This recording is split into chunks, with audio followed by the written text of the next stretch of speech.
Assalamualaikum warahmatullahi wabarakatuh. Salam sejahtera untuk kita semua. Terima kasih, pada kesempatan ini tim kami akan memaparkan makalah sistem pemeliharaan dengan judul Manajemen Perawatan dan Pemeliharaan Mesin Industri. Latar belakang, perawatan di suatu industri merupakan salah satu faktor penting dalam mendukung proses produksi hingga memiliki daya saing di pasaran. Tentunya ini harus didukung oleh kualitas yang baik, dimulai dari input bahan baku, proses produksi itu sendiri yang didukung sarana prasarana berupa peralatan atau mesin yang modern dan canggih, dan dihasilkan output produk ataupun produk yang berkualitas dan tepat waktu.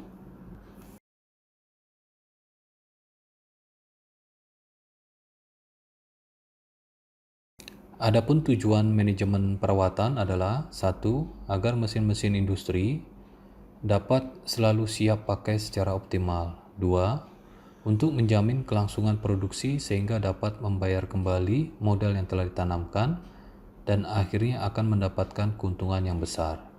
3. Memperpanjang umur penggunaan aset. 4.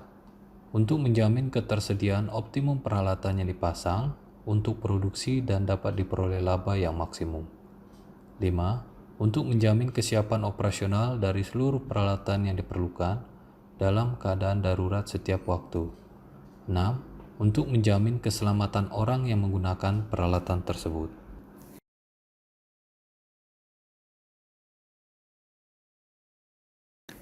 Selanjutnya, pengorganisasian Departemen Perawatan.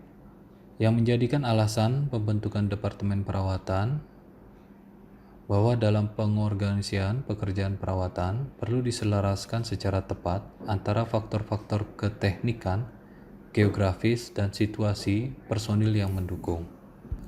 Adapun beberapa faktor yang mempengaruhi pembentukan Departemen Perawatan adalah: 1. Jenis pekerjaan. Jenis pekerjaan perawatan akan menentukan karakteristik pengerjaan dan jenis pengawasan. 2. Kesinambungan pekerjaan. Jenis pengaturan pekerjaan yang dilakukan di suatu perusahaan akan mempengaruhi jumlah tenaga perawatan dan susunan organisasi perusahaan. 3. Situasi geografis.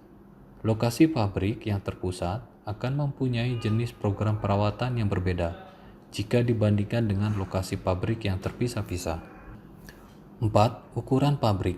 Pabrik yang besar akan membutuhkan tenaga perawatan yang besar dibandingkan dengan pabrik-pabrik yang kecil. Demikian pula halnya bagi tenaga pengawas. 5. Ruang lingkup bidang perawatan pabrik. Ruang lingkup pekerjaan perawatan ditentukan menurut kebijaksanaan manajemen. Departemen perawatan yang dituntut melaksanakan fungsi primer dan sekunder akan membutuhkan supervisi tambahan. Sedangkan Departemen Perawatan yang fungsinya tidak terlalu luas akan membutuhkan organisasi yang lebih sederhana. 6. Keterandalan tenaga yang terlatih. Dalam membuat program pelatihan, perlu dipertimbangkan terhadap susunan keahlian dan keandalan pada masing-masing lokasi yang belum tentu sama. Untuk itu diperlukan konsep dasar organisasi Departemen Perawatan. Beberapa konsep dasar organisasi perawatan diantaranya: 1. Adanya pembatasan wewenang yang jelas dan layak untuk menghindari terjadinya tumpang tindih dalam kekuasaan. 2. Hubungan vertikal antara atasan dan bawahan yang menyangkut masalah wewenang dan tanggung jawab dibuat sedekat mungkin. 3. Menentukan jumlah optimum pekerjaan yang ditangani oleh seorang pengawas. 4. Susunan personil yang tepat dalam organisasi.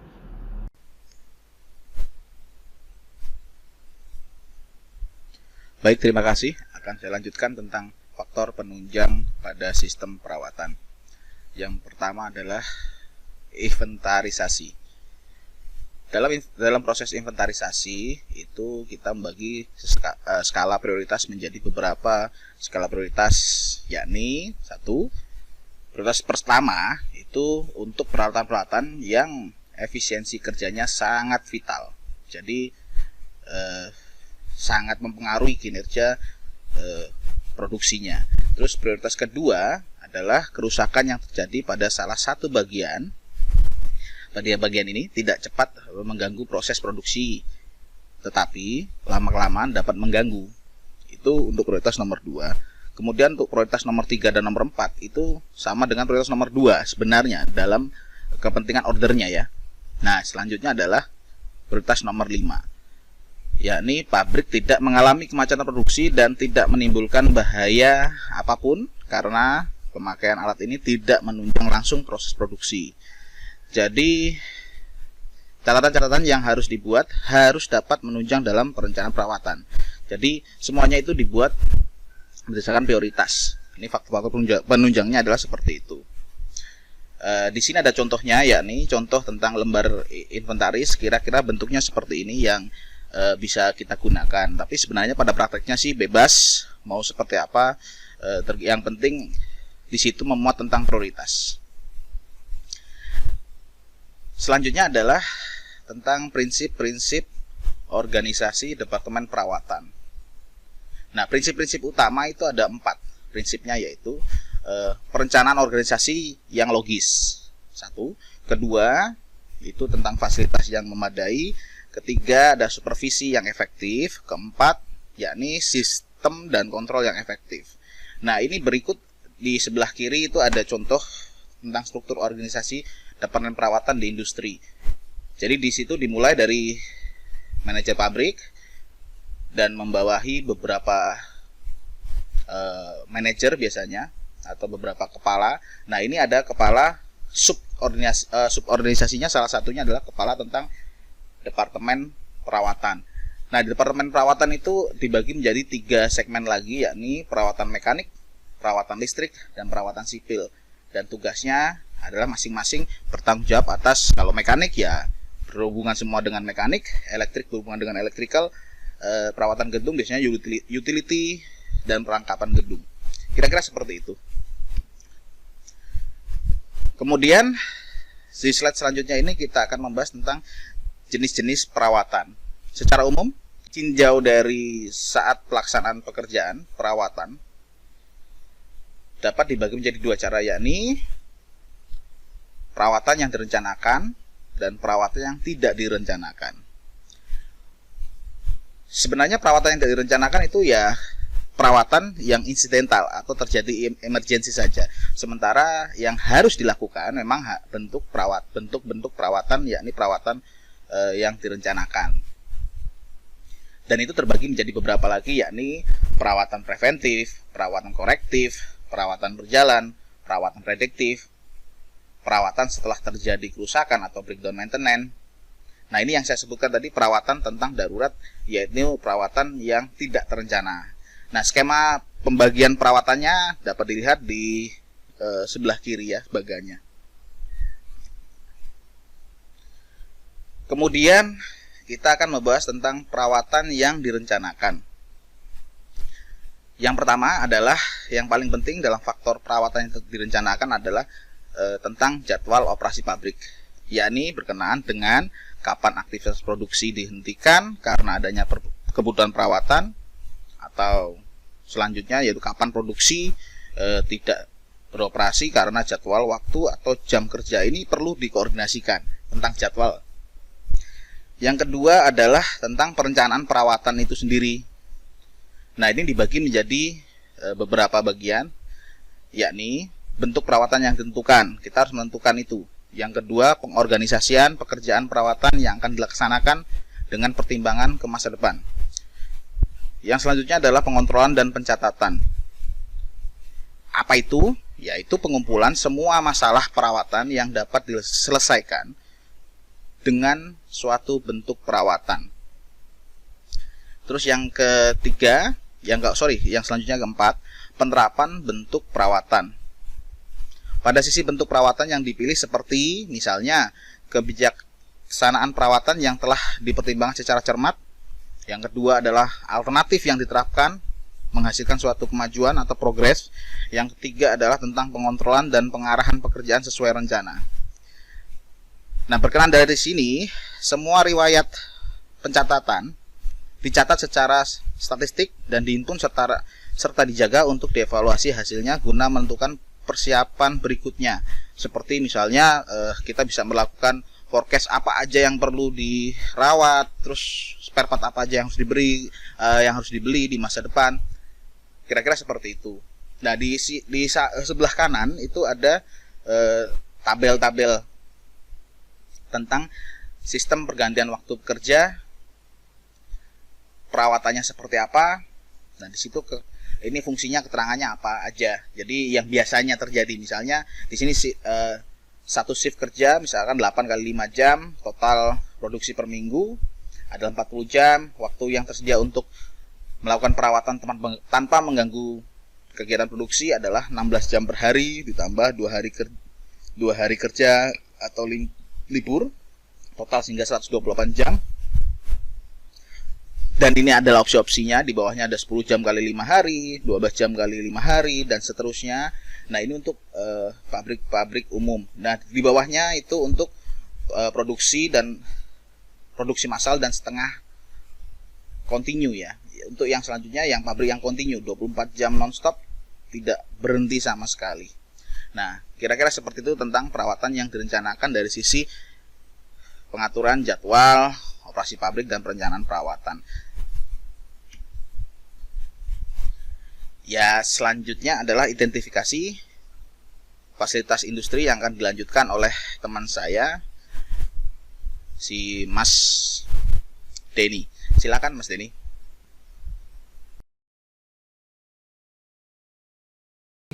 Saya akan melanjutkan mengenai identifikasi fasilitas industri. Yang pertama yaitu tentang simbol identitas. Di mana dalam pemberian identitas perlu diperhatikan supaya jangan terjadi penandaan yang mempunyai arti sama pada peralatan yang berbeda. Maka hal-hal yang perlu diperhatikan ini adalah yang pertama, tidak terjadi kesalahan dalam pemberian identitas pada bagian yang dimaksud. Yang kedua, pemberian identitas pada masing-masing bagian mempunyai arti yang ada kaitannya dengan dokumen. Yang ketiga, melokasikan tanda-tanda yang dimaksud pada bagian-bagian yang mudah terlihat. Dan yang keempat, identifikasi menunjukkan departemen, seksi, kelompok, atau jenis dari bagian-bagian yang dimaksud. Nah, berikut adalah contoh dalam pemberian kode identitas pada tiap departemen. Contohnya pada departemen pengecoran logam atau foundry, identitasnya adalah F. Ruang penyimpanan alat atau tool room, T. Bengkel mesin atau machine shop, M. Ruang kettle atau boiler room, B. Identitas dengan kode M42 artinya M departemen bengkel mesin, 42 artinya nomor bagian di dalam departemen. Maka M42 adalah menunjukkan nomor bagian 42 di dalam bengkel mesin. Bila suatu bagian dari fasilitas perlu diberi kode identifikasi, maka penandaannya tersebut harus jelas dan metode pembuatan tanda-tanda harus berdasarkan standar yang berlaku dalam lingkungan pabrik.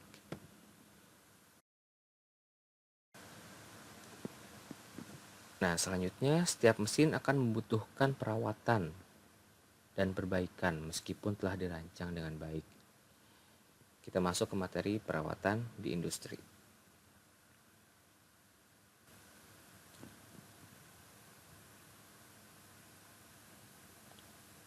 Perbaikan sebaiknya dilakukan tanpa mengganggu kegiatan produksi. Misalnya, perbaikan mesin dilakukan pada saat tidak digunakan atau dengan pertimbangan bahwa pelaksanaan perbaikan tidak mengganggu keseluruhan aktivitas produksi. Karena itu, inspeksi pada umumnya dilakukan saat mesin tidak beroperasi. Nah, di sini tugas Departemen Perawatan mencakup perbaikan seluruh fasilitas pabrik agar dapat berfungsi dalam kondisi kerja yang semaksimal mungkin. Jadi tugas Departemen Perawatan adalah memberikan pelayanan teknik yang dibutuhkan untuk keselamatan pengoperasian pabrik. Nah, beberapa cara perawatannya yaitu perawatan setelah terjadi kerusakan atau breakdown maintenance dan perawatan preventive atau preventive maintenance. Nah, di mana perawatan preventive maintenance ini yang paling banyak digunakan karena memiliki beberapa keuntungan dari program itu sendiri, yaitu salah satunya waktu terhentinya produksi menjadi berkurang, kemudian berkurangnya pembayaran kerja lembur bagi tenaga perawatan, berkurangnya waktu untuk menunggu peralatan yang dibutuhkan, Berkurangnya juga pengeluaran biaya untuk perbaikan, penggantian suku cadang yang direncanakan juga dapat dihemat kebutuhannya, sehingga suku cadang selalu tersedia di gudang setiap waktu. Dan keselamatan kerja operator juga jadi lebih tinggi karena berkurangnya kerusakan.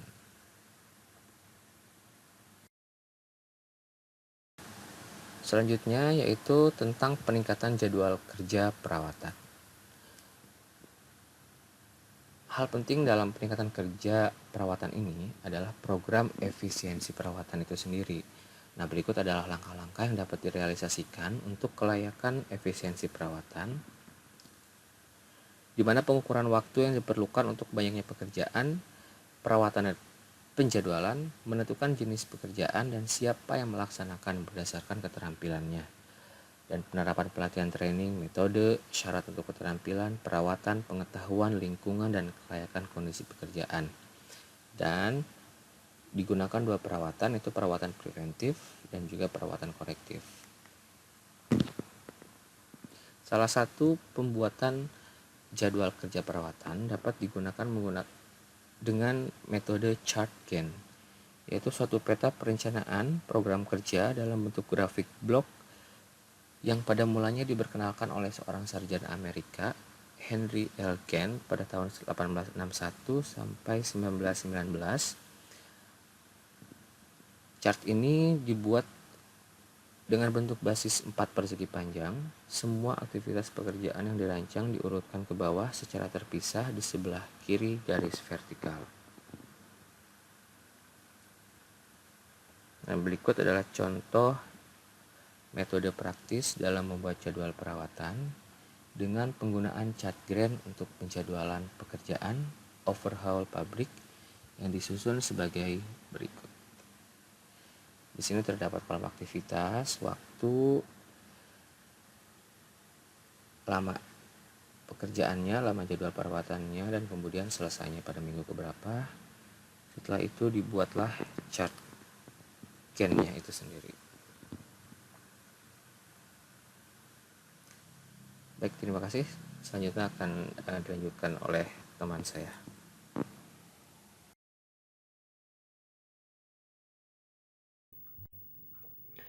Penerapan jadwal kritis. Jadwal kritis adalah suatu metode perencanaan kerja yang dapat digunakan dalam mengevaluasi dan menyelesaikan proyek perawatan. Keuntungan metode jalur kritis memangkas kelebihan tenaga kerja dan meningkatkan efisiensi penggunaan tenaga kerja dengan memanfaatkan waktu bebas.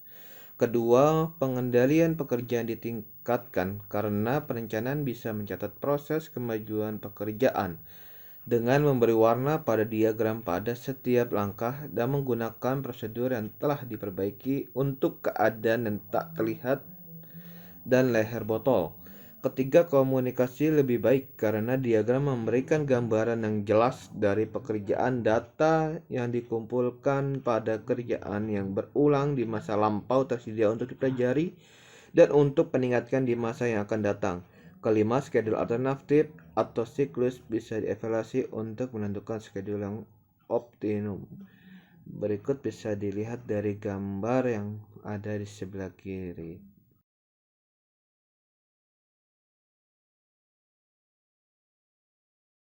Penjelasan bergantung pada hubungan antar berbagai operasi. Proses jejaring digambarkan seperti terlihat pada gambar 8.1. Waktu atau orang optimum atau jam mesin ditulis untuk setiap aktivitas pada diagram jejaring. Garis putus-putus pada diagram disebut aktivitas dummy, menunjukkan antar ketergantungan. Overhaul mesin membutuhkan 56 jam untuk selesai, seperti yang ditunjukkan pada kejadian terakhir 22 pada diagram. Simbol berikut digunakan pada diagram yang merupakan waktu mulai paling cepat dan waktu selesai paling akhir.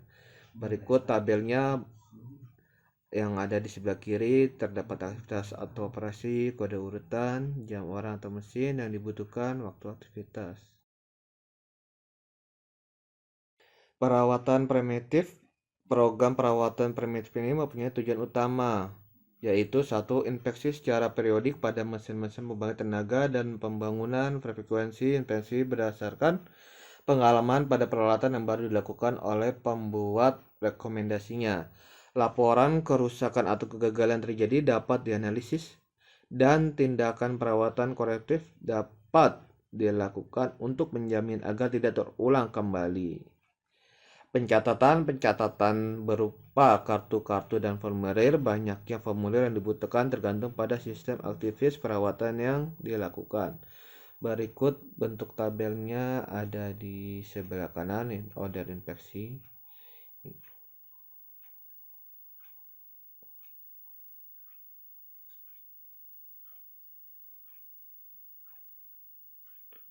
Pengelolaan pada pengelontolan 1. Suku cadang. Suku cadang atau material merupakan bagian pokok yang perlu diperhitungkan dalam pengaruhnya terhadap biaya perawatan. Kontrol suku cadang. Untuk mengelola suku cadang yang dikontrol dengan baik, perlu adanya 1. Sistem pencatatan atau recording system. Penyimpanan suku cadang, material dan perlengkapan lainnya harus tercatat secara simetris. Perlu adanya sistem penomoran dalam pembukuan yang menjelaskan register lokasi, biaya, sumber, dan lain-lain yang menjadi pokok dalam sistem pengolahan data. Sistem penyimpanan. Sistem penyimpanan dapat diartikan sebagai sistematika dalam penempatan, penyimpanan dan pencatatan barang, komponen, suku cadang atau material yang disesuaikan dengan kebutuhan sehingga akan mempermudah pelayanan pengoperasian secara praktis. Penyimpanan suku cadang bisa diletakkan dalam gudang perawatan dan dikelola dengan baik sehingga mempermudah penyelesaian pada barang, material, atau suku cadang dapat menjadi beberapa gudang menurut kelompoknya. Di antaranya adalah 1. Gudang suku cadang khusus, gudang suku cadang biasa, dan 3. Gudang perawatan. Berikut gambarnya. Terdapat jumlah pemakaian, stok maksimum, dan stok minimum. Untuk slide selanjutnya akan dilanjutkan oleh teman kita, Saudara David Pranata. Terima kasih. Baik, terima kasih. Akan saya lanjutkan tentang pelatihan karyawan. Pelatihan kerja dilakukan untuk meningkatkan pengetahuan dan keahlian tenaga kerja yang diharapkan akan mampu menyelesaikan tugas-tugas perawatan. Selain itu, adanya pelatihan yang berkaitan dengan keahlian teknik adalah usaha untuk lebih meningkatkan kemampuan tenaga kerja terampil dalam pekerjaan perawatan pada saat ini maupun untuk perbaikan di masa datang. Menentukan program latihan kerja perawatan. Masalah pokok dalam program pelatihan kerja perawatan adalah bagaimana agar pelatihan tersebut dapat mencapai hasil yang bisa diandalkan dan bagaimana mengukur keberhasilannya. Untuk itu, perlu adanya standar evaluasi yang ditentukan dalam mengukur tingkat keberhasilan program latihan. Tujuan program pelatihan dalam bidang perawatan adalah untuk mencapai tingkat kemampuan kerja yang dapat diukur berdasarkan yaitu standar kualitas, standar kuantitas, dan standar waktu. Faktor penunjang program pelatihan. Apa yang dibutuhkan untuk program pelatihan? Di mana pelatihan dilaksanakan? Bagaimana pelatihan dilaksanakan? Siapakah yang bertanggung jawab untuk pelaksanaan pelatihan? Siapa sebenarnya yang memberikan instruksi untuk tugas-tugas pelatihan? Kesimpulan, proses perawatan mesin produksi tidak mungkin dihindari oleh suatu perusahaan, karena hal ini berkaitan erat dengan kelancaran proses produksi. Perawatan mesin yang biasanya dilakukan oleh perusahaan hanya berupa corrective maintenance, yaitu mengganti komponen jika terjadi kerusakan. Tanpa disadari, tindakan tersebut justru mengakibatkan peningkatan biaya produksi karena penggantian komponen dilakukan pada saat proses produksi sedang berjalan. Berbeda dengan preventive maintenance, yaitu dapat memperkecil kemungkinan kerusakan mesin produksi sehingga proses dapat berjalan dengan lancar. Selain itu, umur teknis dari mesin-mesin produksi akan lebih lama Untuk itu akan dibuat sistem penjadwalan preventive maintenance yang diharapkan dapat menekan biaya yang harus ditanggung oleh perusahaan.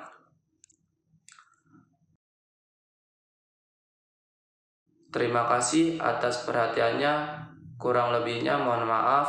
Demikian akhir presentasi kelompok kami. Semoga bermanfaat untuk kita semua. Semoga apa yang disampaikan barusan adalah awal untuk kita menerjang badai kehidupan. Terima kasih.